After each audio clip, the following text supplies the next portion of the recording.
Lenore, oh Lenore.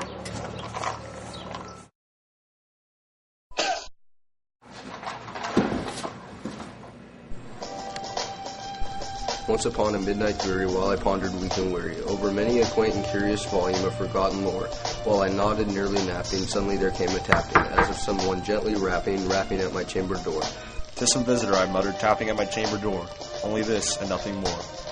Ah, distinctly I remember, it was in the bleak December, and each separate dying ember wrought its ghost upon the floor. Eagerly I wished the morrow.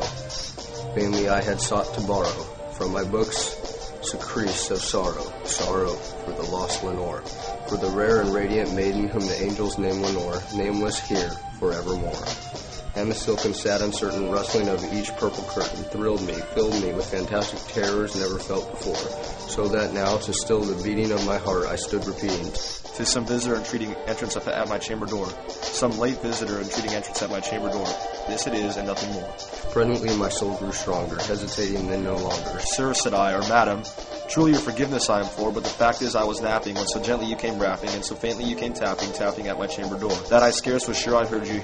Here I opened wide the door, darkness there and nothing more. Deep into that darkness peering, long I stood there wondering, fearing, doubting, dreaming dreams no mortal ever dared to dream before. But the silence wasn't broken and the darkness gave no token, and the only word there spoken was the whispered word, "Lenore." This I whispered, and an echo murmured back the word, "Lenore." Open here I flung the shutter, when with many a flirt and flutter, in there stepped the stately raven of the saintly days of yore. Not the least obeisance made he, not a minute stopped or stayed he, but with the mien of lord or lady, perched above my chamber door, perched upon a bust of Pallas just above my chamber door, perched and sat, and nothing more. Then this ebony bird beguiling my sad fancy into smiling, by the grave and stern decorum of the countenance it wore. "Though thy crest be shorn and shaven, thou," I said, "art sure no ghastly grim and ancient raven wandering from the nightly shore. Tell me what thy lordly name is on the night's Platonian shore." Quoth the raven, much I marveled this ungainly fowl to hear discourse so plainly, though its answer little mean little relevance bore.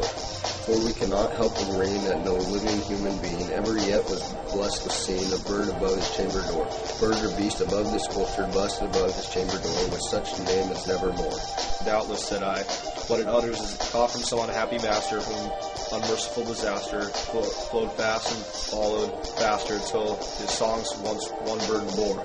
The dirges of his folk that melancholy burden bore of nevermore." Perfumed from an unseen censer, swung by seraphim whose footfalls tinkled on the tufted floor, quoth the raven, "Nevermore."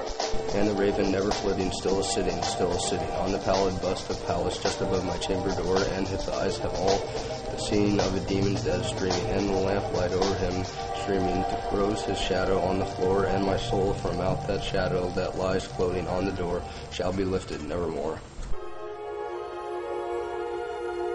Do not go gentle into that good night. Old age should burn and rave at close of day. Rage, rage against the dying of the light. Though wise men at their end know dark is right, because their words had forked no lightning they, do not go gentle into that good night. Good men the last way by, crying how bright their frail deeds might have danced in a green bay. Rage, rage against the dying of the light. Wild men who caught and sang the sun in flight, and learned too late they grieved it on its way. Do not go gentle into that good night. Grave men near death who see with blinding sight, blind eyes could blaze like meteors and be gay. Rage, rage against the dying of the light. And you, my father, there on that saddened height, curse bless me now with your fierce tears. I pray, do not go gentle into that good night. Rage, rage against the dying of the light.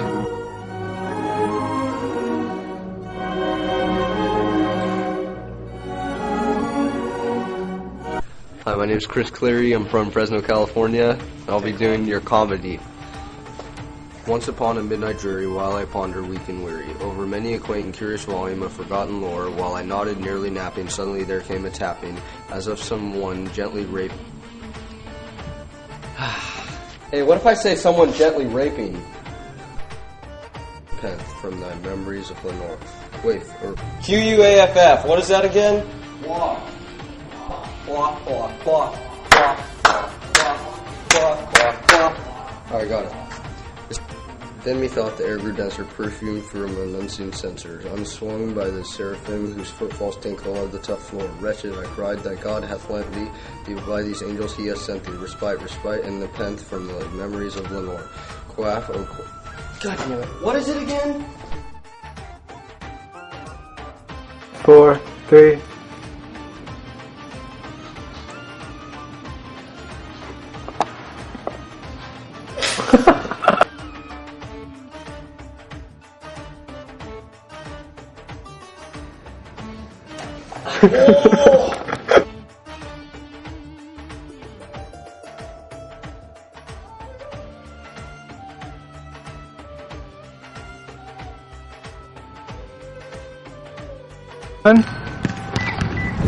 Oh, Lenore.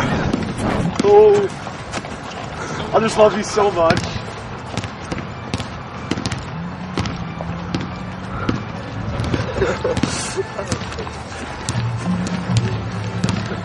Alright, that's enough.